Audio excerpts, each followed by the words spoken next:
I want to bring it back to who are listening, people who are listening. We're not just talking about marriage and relationship, are we?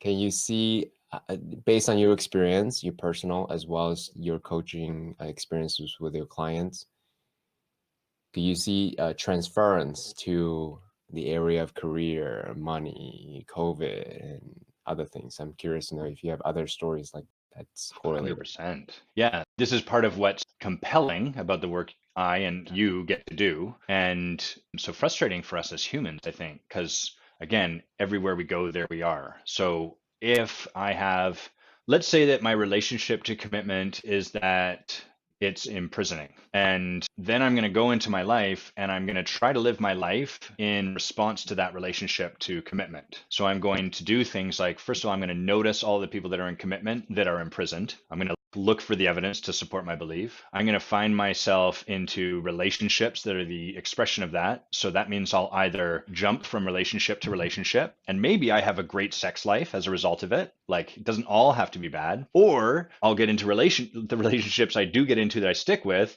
will leave me with the experience of being in prison. So I'll either create the reality or avoid creating that same reality. And then I'll get into careers where that same thing happens. So like I'll find myself into jobs where I don't have to get too committed, or when the time comes that I need to commit in order to create a particular result, I'm going to be stuck in the experience of being imprisoned. And so, and then we could like just look in someone's life, and everywhere we look where commitment would show up, we're going to see that particular belief expressed in some way or the other. And to me, that's fascinating because it's just holy cow. The neat thing there is if I practice over here, I'm also going to be practicing over there. I can create a breakthrough by working with my partner, my romantic partner, and it's going to create shifts in my work, my career, my whatevers. So the starting point would be like any particular thing around which people want to create a shift.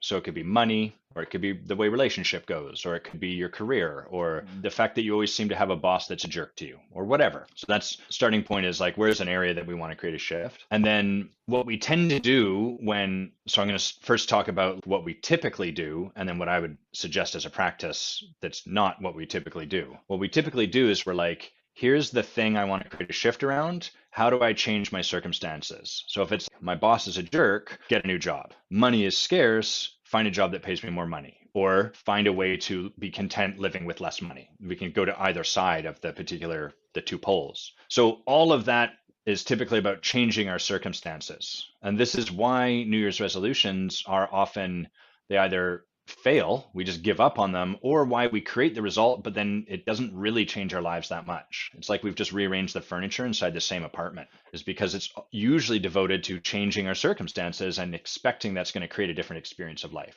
What I would suggest people do is get clear what is the thing around which I'd love to create a shift, and then start by writing out all of your beliefs about that particular thing. So if we were talking about money, you might write at the top of a page like money is, and then answer, just keep filling that out. So be like, money is the root of all evil. Money is something that controls you. Money is dangerous. People with money are greedy and corrupt. People without money are holy and humble. You just keep writing out all these beliefs, and there's a lot more we can start to do with that. But what that's going to have people do is start to realize the lens through which they view the world and the lens through which they act. And I can go further into this if you'd like, but that's if people just started to do one thing, that would be where I'd start them. Is so that we're starting to notice the water we swim in rather than just trying to do something different inside that same water.